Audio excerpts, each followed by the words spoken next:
I've spent over 100 hours in Ghost of Yotei and I wasn't even trying to. The game's supposed to be about 25 hours long, maybe 40 if you're going for the platinum, but I just kept exploring, walking, drawing and losing track of time. By the time I realized it, I'd already earned almost every trophy, so getting the platinum felt like the natural ending to a journey I didn't want to end. And what's wild is I never felt this way about Ghosts of Tsushima or even Assassin's Creed Shadows, and I say that as a die-hard Assassin's Creed fan. But Ghosts of Yotei did something different. It captured everything those games were trying to be and reminded me what it feels like to truly fall in love with an open world again. So I want to talk about why Yotei succeeds where Assassin's Creed keeps stumbling, and how a game built on smaller ambitions somehow captured the soul that the bigger series lost. What makes Yotei special isn't some groundbreaking mechanic, in fact it's mostly doing what others have done for years, just with near-perfect execution. Because of that, everything feels intentional. The map doesn't drown you in icons, the quests don't pull you in 5 different directions. It's as if the game wants you to slow down and appreciate every single detail. Assassin's Creed used to make me feel like that sense of uncovering something special, of climbing through a living world built with purpose. But somewhere along the way, that curiosity got replaced with busy work. The games grew bigger, prettier, but emptier at the same time. You explore because the checklist says so, not because your instincts do. Ghost of Yotei brings that instinct back. It trusts the player, and the game never yells for your attention.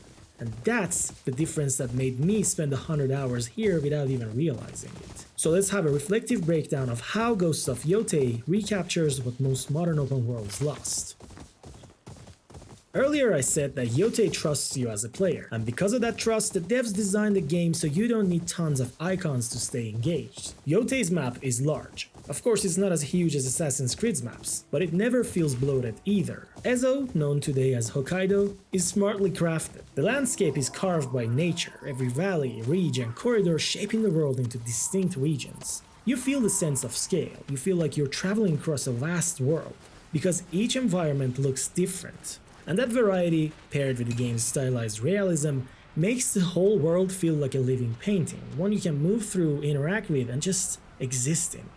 I'll never forget moments like standing on the cliffs near Atsu's house overlooking the grasslands, playing my shamisen beside a bounty I just defeated after a tough fight,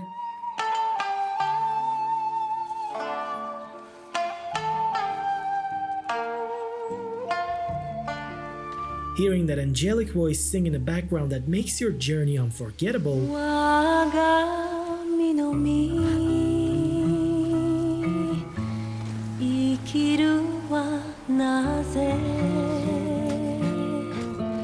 or reaching the summit and looking down across Ezo, realizing I'd been standing there just staring at the world. Moments like these are just a few examples of how immersive and memorable everything feels.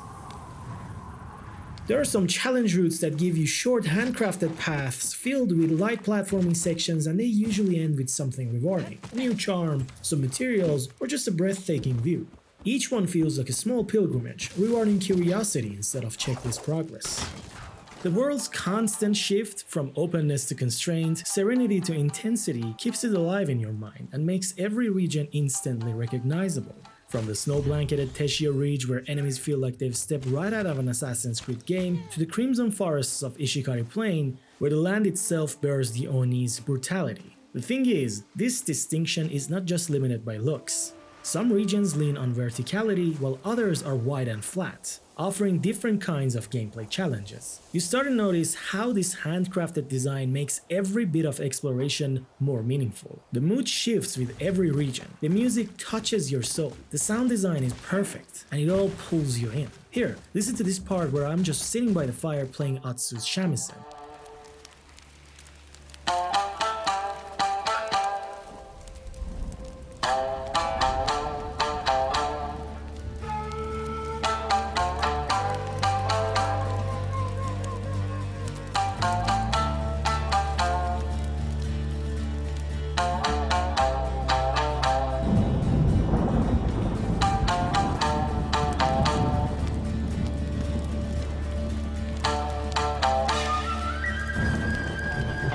I won't deny it. Assassin's Creed Shadows is a stunning game. Its realistic visuals are jaw-dropping, and its depiction of Japan often feels alive, especially thanks to all the advanced technical features such as the physics-based wind system that affects small things such as the rivers. To be honest, Shadows has far more advanced technical features compared to Ghost of Yotei, which makes a one-to-one comparison almost unfair. Both games approach their worlds differently. Shadows leans on realism and tech, while Yotei focuses on artistry. At that point, it really comes down to taste, and personally I prefer Yotei's artistic direction. But where Shadows slightly falls short is in its sheer size. Even with its distinct regions, it just can't match Yotei's variety or its handcrafted cohesion. This is where Yotei quietly exposes the design problem haunting modern open-world games, especially those that tend to treat exploration like a to-do list. Conquer this fortress, clear that district, loot this chest, etc. You know, something that really bothered me in a game like AC Shadows is that the rewards rarely mattered beyond the numbers and perks attached to items. And over time, that design philosophy erodes curiosity. You clear a camp, get rewarded with a purple tier face mask, and then clear a fortress and earn the same thing just with a gold tier. You rarely remember where any of them came from, and that's just so anti-exploration. Yotei does the opposite. A weapon or an armor set might carry a short story tied to the quest or place you earned it from. When you find one, it feels like an event. Take this unique looking Saya for example. It's nothing but a cosmetic item rewarded after defeating one of the hardest boss fights in the game, a guy named Takezo the Unrivaled. Reaching him is not easy because you have to defeat his disciples first, and after that, he invites you to a real fight that requires all the experiences you've learned so far in combat to defeat him. The final reward for defeating him is his Saya, a reminder that you as the player managed to defeat one of the hardest bosses in the game, and now you carry a trophy from that fight with you. The game is full of these things, these rewards that marks a point in your journey, not a slot in your inventory. You have no idea how disappointed I was when in AC Shadows, Naoe just tossed the assassin outfit in her inventory as if it was nothing special. This must have belonged to someone in the Kakushibaiki. Oh my god. What are we doing, Ubisoft? When it comes to exploration, Ghost of Yotei asks you to slow down, not through artificial limits of course, but by making the world worth noticing. There's no explosion of icons begging for your attention. Instead, discovery feels organic. It even gives you multiple ways to find things. Maybe an NPC mentions a nearby hot spring and you match their description on your map. Or you could buy a location map from a cartographer, follow a golden bird that guides you there, or if you're like me, climb to a high point, pull out your spyglass, spot a red tree, and think that must be it. Everything in Yotei's world has that kind of visual identity. Small details that make navigation feel intuitive. You don't need to rely too much on the wind system or your map, and finding something doesn't just mean ticking off a marker. Sometimes you stumble upon Sumii locations, a quiet moment where you sit, observe the land or wildlife, and draw them using the touchpad. It's an interactive pause that deepens your connection to the world. Funny enough, Assassin's Creed Shadows also has Sumii side content, but there, you just watch a cutscene of your character drawing and that's it.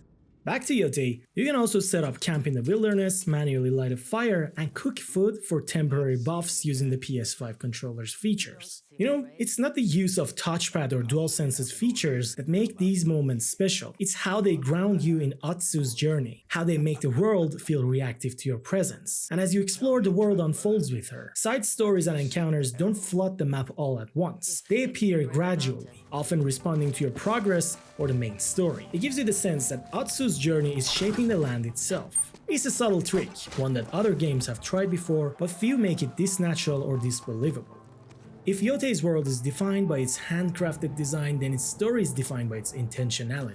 Nothing here exists just to fill the player's time. Every event, every character, every line of dialogue feels placed with purpose. At the center of it all is Atsu. She's not a hero, or at least she barely considers herself one. And there's a reason for that. Ever since the night of the burning tree, when the Yotei 6 murdered her family, burned her house down, and left her barely alive, she fled south to become better, stronger, so she could finally take revenge on the Yotei 6. Upon her return to Ezo after 16 years and defeating the snake, the ghost, or as they call it in the game, the Onryo, is born. But her trauma shaped on the night of the burning tree didn't just define her personality, it also shaped the gameplay. Atsu is someone who can't escape her past, and rightfully so. The only future she sees for herself is becoming the ghost who haunts the Yotei 6 and ends their lives. Nothing beyond that. She even admits that countless times throughout the game. And yet, she's willing to learn for her cause, to get better, to improve, to increase her odds against her enemies. She might even have nightmares about that night if you decide to camp somewhere and sleep, a dream where she always loses the fight against Saito.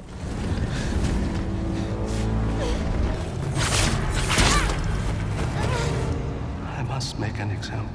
And that broken psychology seeps further into the gameplay by letting you experience moments of her childhood through real-time flashbacks, as if she's just lost track of time for a minute and drowned in her memories. Atsu, being an emotionally damaged protagonist, is further portrayed in how she fights. In combat, she's reckless, driven by fury rather than discipline.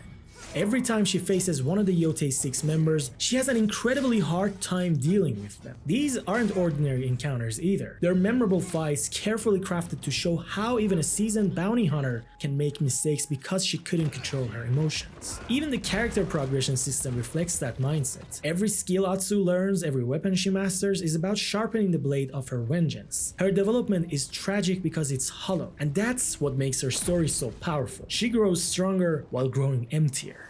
These things are even reflected in her character design. Her sash, inscribed with the names of the Yotei 6, was the very first element the developer team designed, anchoring her revenge plot. The yellow in her initial costume is a direct reference to the ginkgo tree she was pinned to after her family was killed. Her shamisen links her to her mother, and the twin wolf motif on her katana symbolizes her twin brother and her father's presence through all of these, ensuring every visual detail carries narrative weight.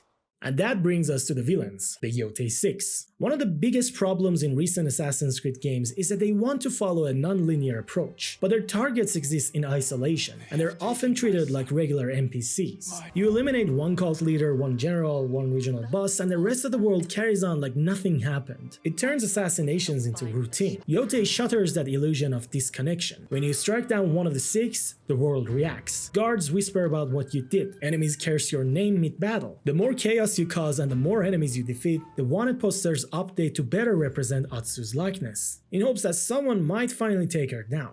The narrative doesn't reset or remain indifferent after each kill. It ripples, reshaping the tone of the world around you. You can literally see the world becoming a safer place the more of Saito's men you eliminate. Even the game's structure supports that cohesion. Ghost of Yotei allows freedom in how you approach your targets. Actually, let me explain how this works. There are a couple of targets you can choose to start with, maybe 3 if you stretch it a little, while the rest unfold in a more linear way. The same goes for most of the weapons, giving you flexibility in how you approach the game. And then Atsu's profession as a bounty hunter anchors that flexibility in logic. It feels natural, not artificially restricted by levels or numbers. So yes, you have a choice in where or how to start, but it's within a believable frame. Those ripples I mentioned earlier extend far beyond NPC dialogue and reaction. Every major death, every main mission outcome physically alters the world in small but meaningful ways. The Yotei 6 aren't just names for the main story that get ignored elsewhere. You can feel the consequences of their actions throughout the entire world. You'll see how they've influenced the land. Pillaged areas, burned villages, settlements occupied by their forces, or hear horrid tales of their deeds told by NPCs in side content. At the same time, by liberating enemy outposts, you might stumble upon letters from Saito, the head of the Yotei 6. In them, you learn about his backstory, his motives, and how his delusions turned him into the man he is now. The game progresses multiple stories simultaneously, grounding everything without making the villains or supporting characters feel pointless or forgettable. Even side stories carry that same integrity. They're not filler, they're fragments of a larger world reacting to the same chaos you're part of. You meet characters whose lives intertwine with your path, and they stay with you because their pain feels relatable. The returning legend stories from Tsushima feel heavier here, more like local tragedies than myths. They're all great, but a couple that really stood out for me were the one about a general accidentally cutting down his daughter, featuring some of the most interesting environmental storytelling I've seen, and another about a girl who lost her mother to her drunk father, killed him in rage, turned her grief into vengeance, and then leaving snow sculptures as green memorials. Both have memorable scenes, strong dialogue, and meaningful rewards that tie into the lore, like the backstory of a specific armor or weapon you find.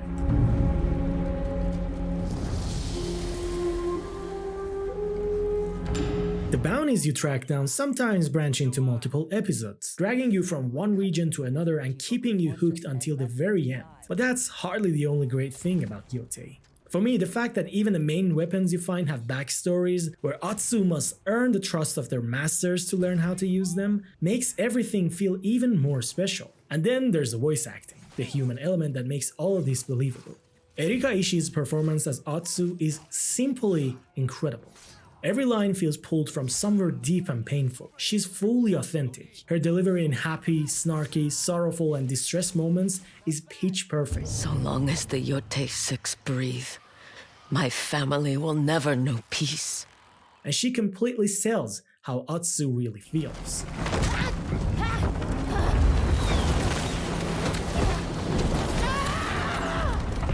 That quality carries through the entire cast. Even the smallest characters are written with intention, and their voice actors do a phenomenal job portraying emotion.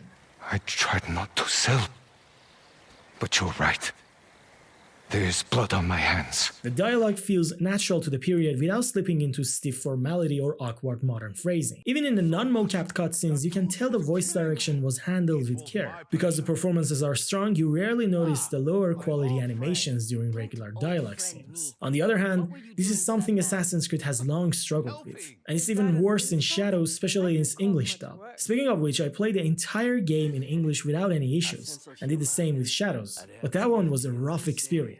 Fortunately, both games also feature phenomenal Japanese dubs, so if you're into that, you can easily select it. So Yotei's non-linear story works because it never isolates its pieces. Everything feels connected to something larger, and the game makes sure that you see that. This solid pacing combined with excellent acting makes the narrative far more cohesive than Shadow's non-linear structure, which often felt scattered and inconsistent.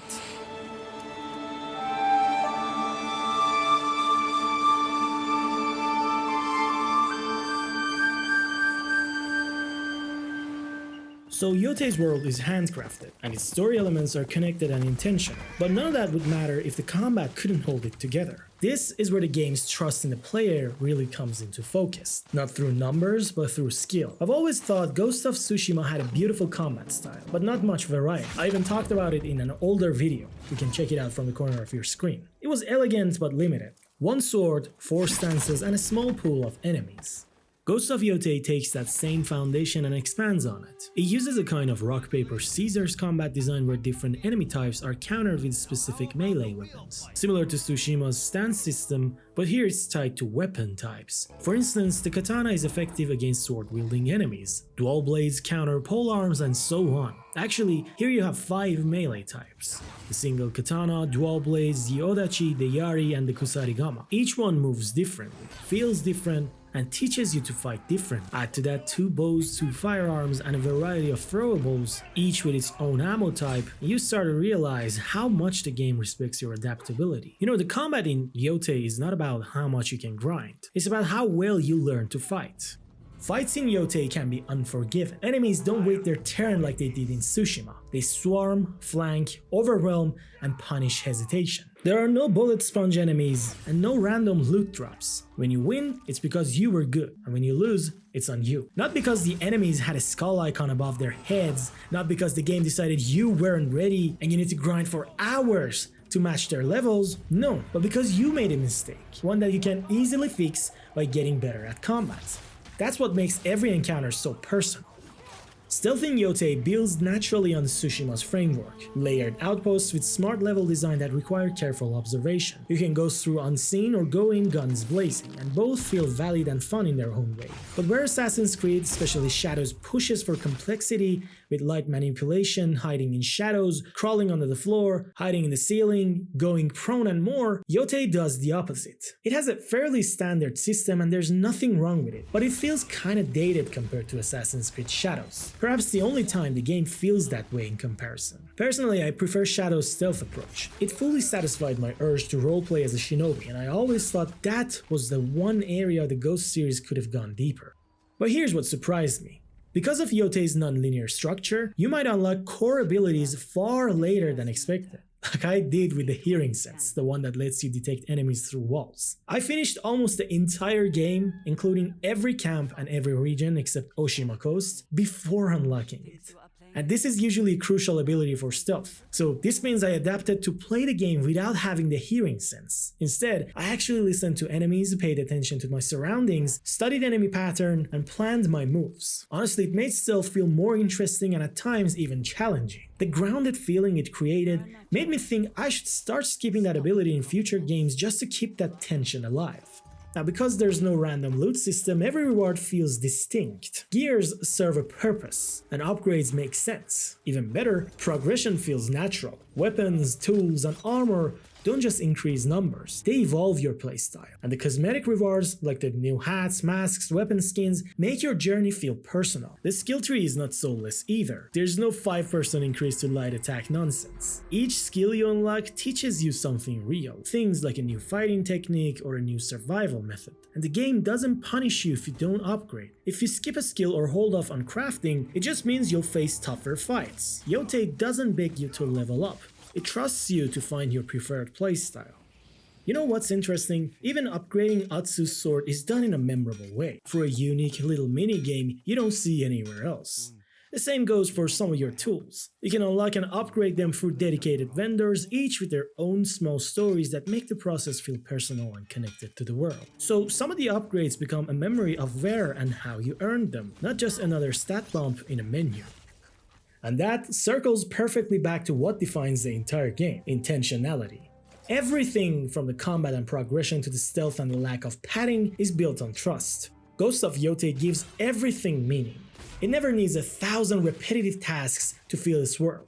It just makes you care about the few that matter in a masterful way. That's why I put over 100 hours into the game without realizing it. I reached the end of the main story and noticed I already earned 94% of the trophies just by organically playing the game. That remaining 6% barely took any effort, and that effortless sense of progression is exactly what makes Yotei stand out. The game doesn't drag you toward content. It quietly invites you in. The world itself is your compass. The wind guides you, the landscapes pull you in, and before you realize it, you've spent hours exploring places and taking pictures, simply because you wanted to. That's what I mean by the game's narrative coherence. Every part of Yotei speaks to each other. When I talk to an NPC offering a quest, maybe to clear a camp or take down certain targets, Atsu would respond with, "Oh, I already took care of that." You know, because I decided to do some of the side content before the others. It's such a small touch, nothing unique to this game either, but it says everything about its design philosophy. The game remembers your actions and reacts exactly how you expect it to. This is why the comparison with Assassin's Creed becomes inevitable. It's not that Ghost of Yotei is universally better than Shadows or the modern Assassin's Creed games. It's that Yotei understands its identity, it knows its audience and exactly what it wants to be. In its cinematic lens, the realism of its motion capture, the tension of its combat, and especially in how it tells its story, it delivers a level of quality that most modern open world games fail to reach. Yotei takes the formula that games like Assassin's Creed popularized and refines it into something tighter, cleaner, and more deliberate. You can finish the main story in about 25 hours and earn the platinum in 40 hours. Or you can play it like I did, stretching every moment and exploring every valley for 100 hours. And the game will always feel perfectly paced. That's the difference. Yotei scales to the player's curiosity, not the studio's engagement metrics. That's really what I meant when I say Ghost of Yotei did what Assassin's Creed couldn't. For years, Assassin's Creed lost sight of what made it special. It spent years trying to find its center again. The games became padded, monetized, and bloated with filler that stretched your time instead of respecting it. Only recently with Mirage did it feel like Ubisoft was finally starting to listen again. But even then, Shadows show how fragile that balance still is. Ghost of Yotei didn't need to relearn those lessons, because it never forgot them. It's what Assassin's Creed has been trying to rediscover for nearly a decade. A handcrafted, focused experience that values meaning over content and trust over metrics. Yotei doesn't have that problem. It doesn't need to prove itself through size or bloated content. It respects your time, your curiosity, and the legacy it was built on. It's a pure adventure that you absolutely shouldn't sleep on. This is the kind of game I wish every major studio would study right now, because it proves something a lot of massive open worlds have forgotten. You don't need to make an RPG to invest players in your world. You just need a world worth getting lost in. You don't need to copy Rockstar's quality, you just need to be inspired by it. The same way so many games used to. Boy, that was a long one.